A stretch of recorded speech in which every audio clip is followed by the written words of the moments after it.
जिस समय केकई ने वनवास की घटना घटित करते समय राम जी के लिए कुछ हल्के शब्द बोल दिए थे, दशरथ जी ने दोनों हाथों से केकई के होठों पर रख दिया। रानी पाप लग जाएगा, मुझे कह लो, जो कहना हो मुझे कहो, मेरे बालक को एक शब्द बोलना नहीं रानी तो उनको पाप लगेगा।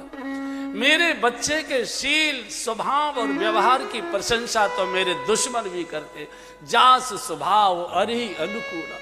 मेरे बैरी दुश्मन भी मेरे बच्चे की प्रशंसा करते। बैरी राम बड़ाई करही, बोलन मिलन विनय मन। रावण भी राम के शील स्वभाव की प्रशंसा करने के लिए मजबूर हो गया। जिस समय मेघनाथ का वध होगा, आगे प्रसंग आएगा, और मेघनाथ की लाश वानरों के कब्जे में थी, तो सुलोचना गई है रावण के दरबार में, पिताजी मेरे पति की लाश बगाइए, मुझे प्रतिज्ञा पूरी करनी है, मुझे उनके साथ अपने को सती होना है, दाह करना है अपने को। रावण ने कहा बेटी वहां कोई नहीं जा सकता, तो मेरी प्रतिज्ञा कैसे पूर्ण होगी? बोले तुमको जाना पड़ेगा, तुम। आप क्या बोल रहे हैं पिताजी? आपका सबसे बड़ा दुश्मन उसके शिविर में मुझे भेज रहे हैं, आप जान नहीं, आपको यह अनुमान नहीं है कि दुश्मन मेरे साथ क्या दुर्व्यवहार कर सकता है? रावण रोता नहीं था कभी, रावण सबको रुलाता था, इसलिए उसका नाम रावण पड़ा था। जो सबको रुलाए वही रावण होता है। रावण रो पड़ा और कहा बेटी मैं ऋषि पुत्र हूं, मैं ब्राह्मण कुल में पैदा हो, उत्तम कुल पुलिस्त कर नाती हूं, लेकिन आचरण से मैं राक्षस हो गया। राम भले ही क्षत्रिय कुल में जन्मे हैं, लेकिन राम वाणी व्यवहार और आचरण से ब्राह्मण से भी ज्यादा आगे। जाओ तुम्हारे साथ अच्छा व्यवहार हो, भरोसा था। दशरथ जी यही बोलते, बैरी राम बड़ाई करही, बोलन मिलन विनय मरहि।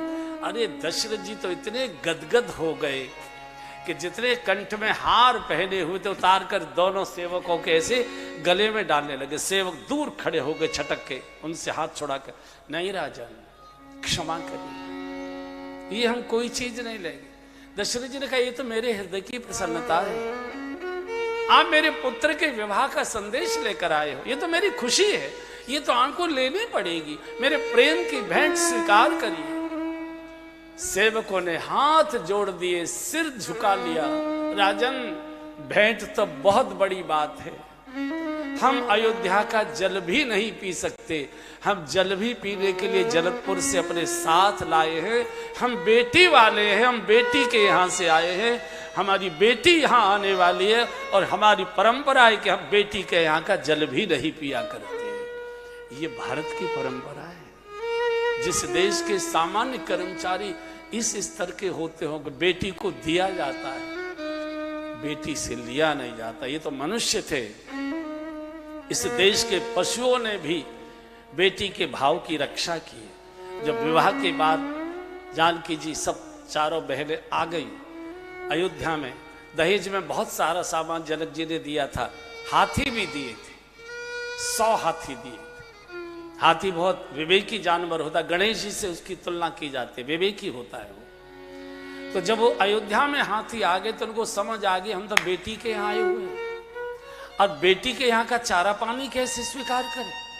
लेकिन जानवर कब तक भूखा रह सकता है? न चारा खाते हैं न जल पीते हैं, अब कब तक खड़े रहे? तो हड्डियों के ढांचे हो गए।